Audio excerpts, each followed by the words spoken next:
Assalamualaikum warahmatullahi wabarakatuh.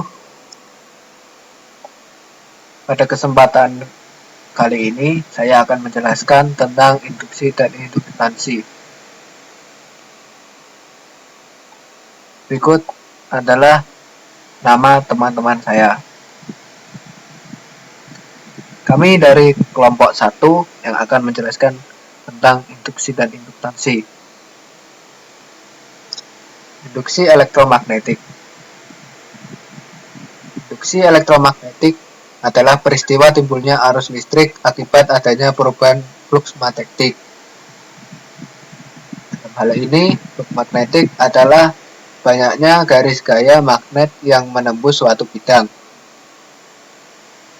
Timbulnya gaya gerak listrik induksi karena terjadinya perubahan flux magnetik yang dilingkupi oleh suatu loop kawat. Secara sistematis, flux magnet dapat dinyatakan dengan rumus ini. Flux magnet sama dengan induksi magnet dikali luas bidang dikali cos sudut antara induksi magnet dengan arah garis normal bidang. Adapun faktor penyebab GGL induksi dari suatu kumparan yaitu 1. Gaya gerak listrik akibat perluasan kumparan dalam medan elektromagnetik, yaitu semakin luas kumparan maka GGL juga akan semakin besar. Yang kedua, gaya gerak listrik induksi akibat perubahan orientasi sudut kumparan θ terhadap medan elektromagnetik. Hal ini terjadi karena perubahan sudut antara induksi magnetik dan arah bidang normal dapat menyebabkan timbulnya GGL induksi. Yang ketiga, gaya gerak listrik induksi akibat perubahan induksi magnetik. Ketika magnet digerakkan dalam kumparan, terjadi interaksi antara garis gaya magnet dengan kumparan.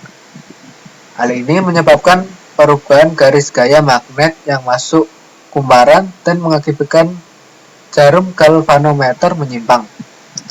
Perubahan arah penyimpangan pada galvanometer akibat dari perubahan garis gaya magnet. Hal itu menunjukkan adanya arus bolak-balik atau AC yang mengalir pada kumparan. Hukum Faraday ditemukan oleh Michael Faraday, seorang ilmuwan asal Inggris yang dijuluki sebagai bapak listrik. Ia melakukan percobaan dengan melilitkan dua kumparan yang terpisah ke ujung kumparan, sebuah inti dari toroida besi yang sama.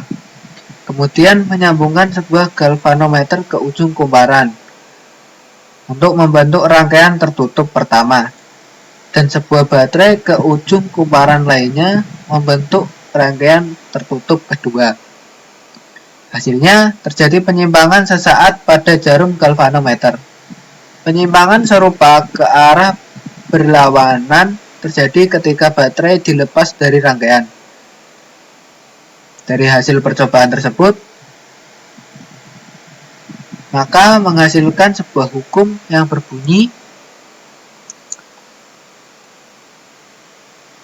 seperti ini.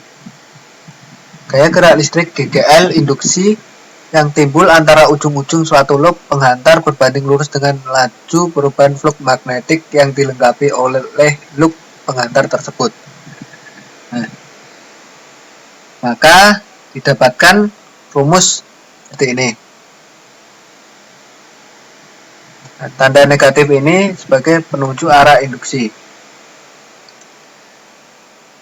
Dari rumus di atas, untuk menimbulkan perubahan flux magnet agar menghasilkan GGL induksi dapat dilakukan dengan beberapa cara. Antara lain, 1. Memperbesar perubahan induksi magnet. 2. Memperkecil luas bidang yang ditembus oleh medan magnet. 3. Memperkecil sudut. Hukum Lenz. Hukum Lenz adalah hukum elektromagnetik yang dapat digunakan untuk menentukan arah gaya gerak listrik yang dihasilkan oleh induksi magnetik. Hukum ini ditemukan pada tahun 1834 oleh fisikawan Rusia yang bernama Erich Friedrich Emil Lenz. Hukum Lenz tentang induksi elektromagnetik ini menyatakan bahwa arah arus yang diinduksi dalam sebuah konduktor oleh medan magnet yang berubah, yaitu sedemikian rupa sehingga medan magnet yang diciptakan oleh arus induksi akan bertentangan dengan perubahan medan magnet awal yang menghasilkannya. Hukum Lenz ini berbunyi GGL induksi selalu membangkitkan arus yang medan magnetiknya berlawanan dengan sumber perubahan flux magnetik. Dengan kata lain, arah arus induksi yang terjadi dalam suatu penghantar menimbulkan medan magnet yang menentang penyebab perubahan medan magnet tersebut. Ikut ada gambar penerapannya. Baru rumus hukum Lenz adalah GGL induksi sama dengan medan magnet dikali panjang kawat dikali kecepatan gerak kawat.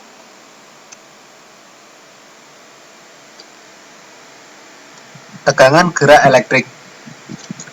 Tegangan gerak elektrik adalah kemampuan suatu alat mempertahankan perbedaan potensial di antara dua titik di mana arah arus mengalir dari potensial yang lebih rendah ke potensial yang lebih tinggi.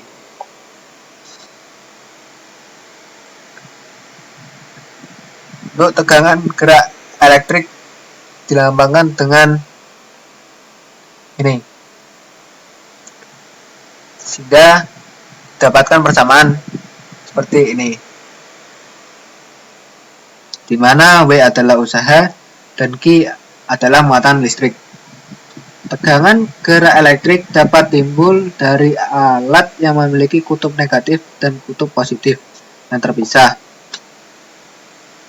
dan menimbulkan medan listrik. Tegangan gerak elektrik mendorong elektron dari potensial rendah ke potensial tinggi. Contoh sumber tegangan gerak elektrik yang sudah familiar di dalam kehidupan sehari-hari adalah baterai generator, aki, pembangkit listrik, dan sel surya. Semua alat itu mengubah energi mekanik ke dalam potensial listrik.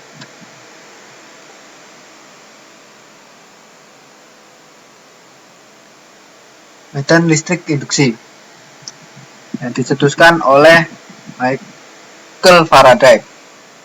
Faraday, seorang ilmuwan kebangsaan Jerman, menemukan bahwa medan magnet yang berubah-ubah dapat menghasilkan arus listrik. Gambar ini adalah ilustrasi bagaimana menghasilkan polarisasi material. Ketika telah dibentuk momen dipol dalam material, maka terbentuk medan listrik induksi yang arahnya melawan medan listrik luar yang digunakan untuk menghasilkan polarisasi. Kehadiran medan listrik induksi melemahkan medan listrik luar tersebut di dalam material. Pada gambar ini, pada gambar kiri, kondisi atom-atom atau molekul-molekul penyusun material sebelum diberikan medan listrik luar. Muatan positif dan negatif berhimpit sehingga tidak terbentuk momen dipol. Ketika diberikan medan listrik keluar, maka terbentuk momen-momen dipol di dalam material, seperti gambar sini. Besar momen dipol yang dihasilkan sebanding dengan medan listrik luar yang diterapkan. Akibat munculnya momen-momen dipol tersebut, maka tercipta medan listrik induksi yang arahnya berlawanan dengan medan listrik luar yang diterapkan.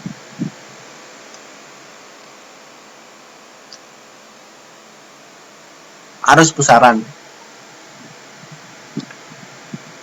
Arus tersebut timbul dalam suatu logam atau penghantar yang bergerak di dalam medan magnet. Sirkulasi pusaran arus ini memiliki induktansi dan medan magnet. Medan ini dapat menyebabkan tolakan, tarikan, dorongan, dan efek pemanasan.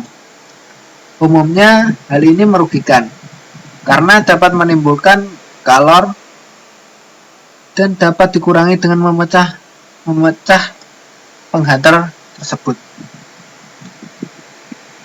Pemanfaatan arus pusar ini: 1. Sebagai alat pemanas induksi. 2. Sebagai redaman elektromagnetik atau rem magnetik. Samaan Maxwell. Samaan Maxwell memprediksi bahwa perubahan waktu terhadap medan listrik akan menghasilkan medan magnet. Gelombang elektromagnetik dibentuk oleh muatan listrik yang dipercepat. Gelombang radiasi terdiri dari medan listrik dan medan magnet yang saling tegak lurus dan juga kedua-duanya tegak lurus arahnya. Dengan demikian, gelombang elektromagnetik adalah gelombang transversal. Berikut adalah persamaan Maxwell. Persamaan Maxwell terdiri dari 4 jenis persamaan. 1. Persamaan hukum Faraday. 2. Hukum Ampere. 3. Hukum Gauss 1. 4. Hukum Gauss 2.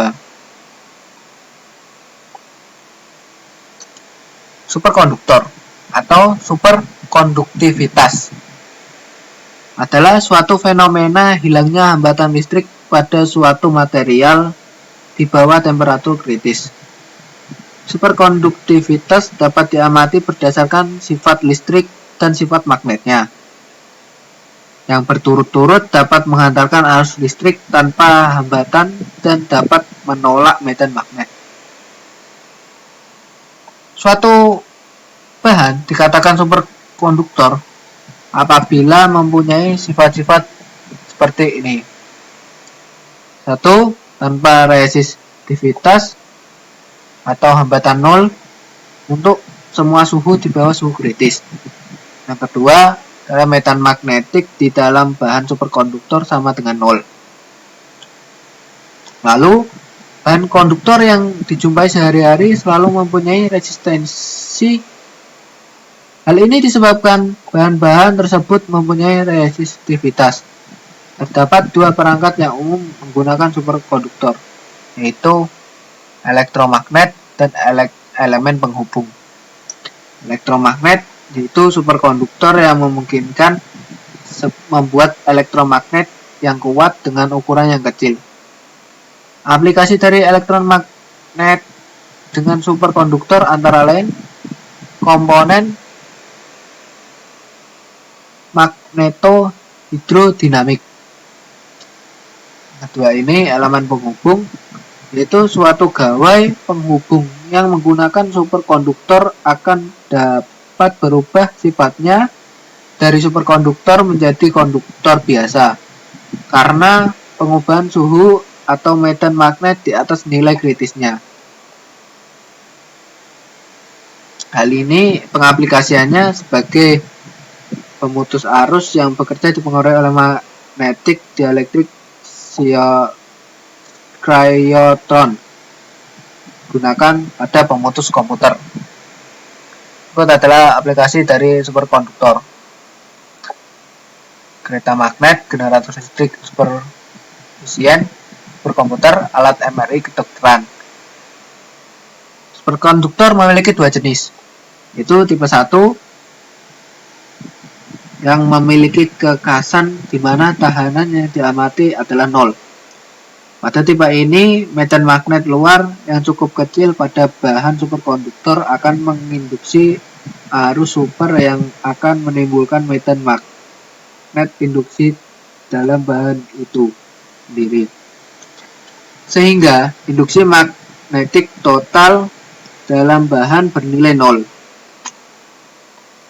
Gejala ini dikenal dengan efek Meissner.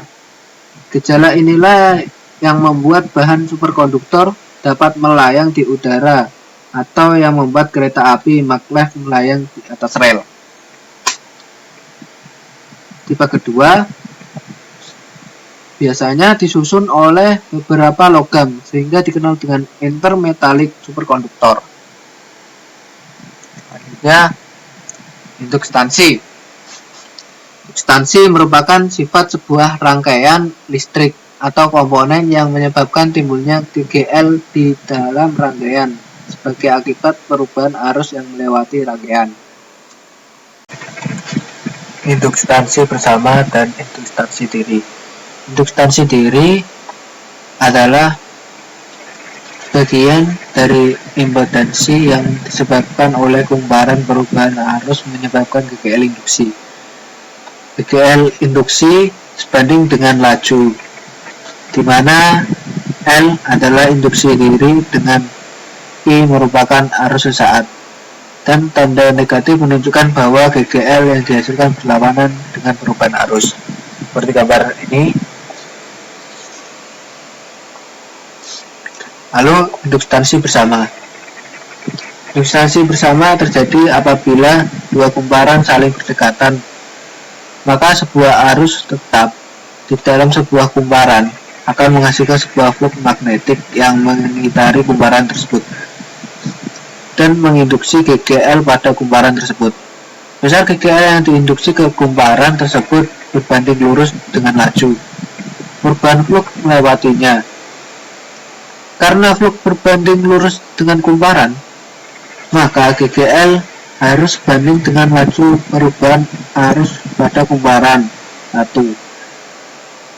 Dapat dinyatakan dengan L21 adalah konstanta pembanding yang disebut induktansi bersama. Nilai L21 tergantung pada ukuran kumparan, jumlah lilitan, dan jarak pisah. Dalam hal ini rumusnya adalah ini. Energi dan medan magnet. Energi medan magnet adalah suatu medan yang dibentuk dengan menggerakkan muatan listrik yang dapat menyebabkan munculnya gaya di muatan listrik yang bergerak lainnya. Jika ada medan listrik, maka ada energi yang tersimpan dalam medan tersebut. Sebuah solenoid dialiri arus, maka akan muncul GGL induksi.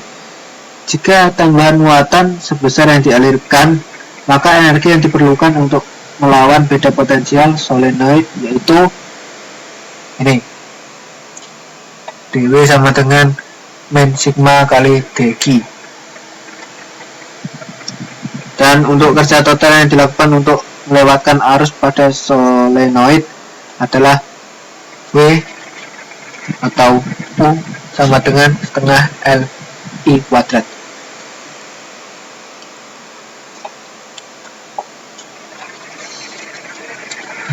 Rangkaian RL, RC, LC, dan RLC merupakan gabungan antara resistor, induktor, dan kapasitor yang disusun secara seri. Sebelum membahas lebih lanjut keempat jenis rangkaian di atas, perlu diketahui terlebih dahulu bahwa arus dan tegangan yang digunakan merupakan arus efektif dan tegangan efektif. Lalu rangkaian RLC. Rangkaian RLC adalah suatu rangkaian yang terdiri dari resistor dan induktor yang terhubung dengan sumber tegangan ketika saklar di-on-kan. Arus listrik yang mengalir pada rangkaian tidak serta maksimum, melainkan naik secara perlahan. Hal ini karena efek induktansi elektromagnetik oleh induktor. Dan rumus ini untuk mencari nilai arusnya. Dan ini adalah gambar dari rangkaian RL. Selanjutnya rangkaian LC terdiri dari kapasitor, induktor, dan beda potensial.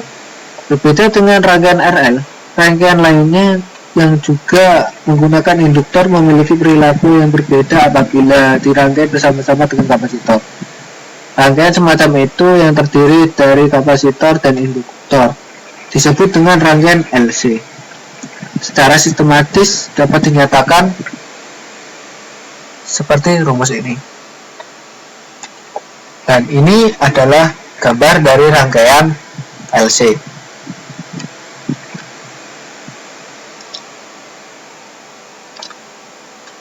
Rangkaian RLC. Rangkaian RLC merupakan rangkaian baik yang dihubungkan dengan paralel ataupun secara seri. Namun rangkaian tersebut harus terdiri dari kapasitor, induktor, dan resistor. Penamaan RLC sendiri juga memiliki alasan tersendiri, yaitu disebabkan nama yang menjadi simbol listrik, biasanya pada kapasitansi, induksitansi, dan ketahanan masing-masing. Rangkaian ini beresonansi dengan suatu cara yang sama, yaitu sebagai rangkaian LC, bersamaan dengan terbentuknya osilator harmonik. Rangkaian RLC umumnya merupakan rangkaian AC atau arus bolak-balik. Adapun rangkaian yang menjadi komponen terjadi rangkaian RLC adalah resistor, sering juga disebut dengan tahanan, hambatan, penghantar, atau resistensi. Resistor mempunyai fungsi sebagai penghambat arus, membagi arus, dan membagi tegangan. Nilai resistor tergantung dari hambatan, jenis bahan, panjang resistor, dan luas penambang resistor. Secara sistematis, rumus resistor adalah seperti ini. Hambatan jenis dikali panjang dari resistor dibagi luas penambang. Satuan dari resistor itu adalah ohm. Dan ini adalah diagram masuk resistor seperti ini. Resistor pada rangkaian arus bolak-balik AC sederhana secara langsung menahan aliran elektron pada setiap periode waktu, sehingga bentuk gelombang tegangan yang melewati resistor akan sepasa dengan bentuk gelombang arusnya. Lebih sederhananya, tegangan dan arus melewati rangkaian AC memiliki fasa yang sama. Jika digambarkan dalam diagram tersebut, maka arus mengalir ke sumbu X positif, dan tegangan juga mengarah ke sumbu X positif.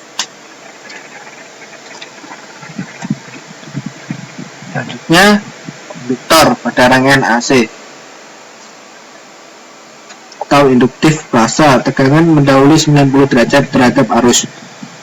Hambatan aliran elektron ketika melewati induktor pada rangkaian AC disebut sebagai reaktansi induktif.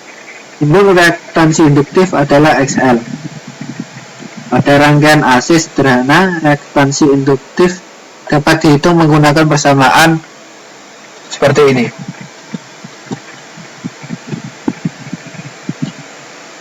Lalu kapasitor.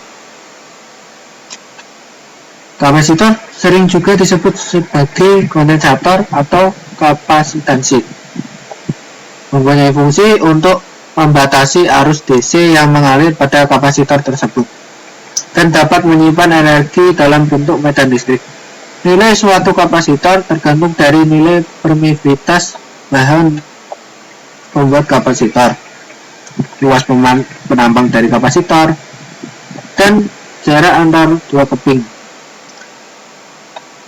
Secara sistematis dapat dinyatakan sebagai rumus berikut. Kapasitor sama dengan permeabilitas bahan dikali luas penambang bahan dibagi jarak dua keping. Satuan dari kapasitor adalah farad. Berikut adalah gambar dari rangkaian seri dan diagramnya.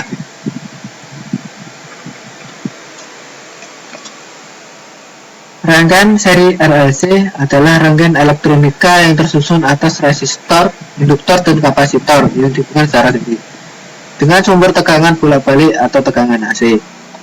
Pada rangkaian RLC seri, hambatan arus tegangan sefase, induktor tegangan mendahului arus, serta kapasitor tegangan mendahului arus. Untuk menghitung impedansi rangkaian digunakan rumus seperti ini. Sementara untuk mengukur efektif rangkaian digunakan rumus ini, Dan untuk mengukur sudut fasenya ini. Berikut adalah rangkaian dari RLC paralel. Dan ini adalah diagramnya. Rangkaian paralel RLC adalah rangkaian elektronika yang tersusun atas resistor, induktor, kapasitor yang dihubungkan secara paralel dengan sumber tegangan bolak-balik atau tegangan AC. Pada rangkaian RLC paralel terjadi pembagian arus listrik dari sumber menjadi 3, yakni mengarah ke resistor, induktor, dan kapasitor. Untuk mengetahui suatu rangkaian tersebut merupakan RLC seri atau RLC paralel dapat diketahui dengan mematikan seluruh sumber tegangan. Kemudian sederhanakan komponen yang paralel atau seri menjadi nilai ekuivalennya. Sekian presentasi dari saya. Apabila ada kesalahan mohon dimaafkan karena kami juga belajar di sini. Terima kasih atas perhatiannya. Wassalamualaikum warahmatullahi wabarakatuh.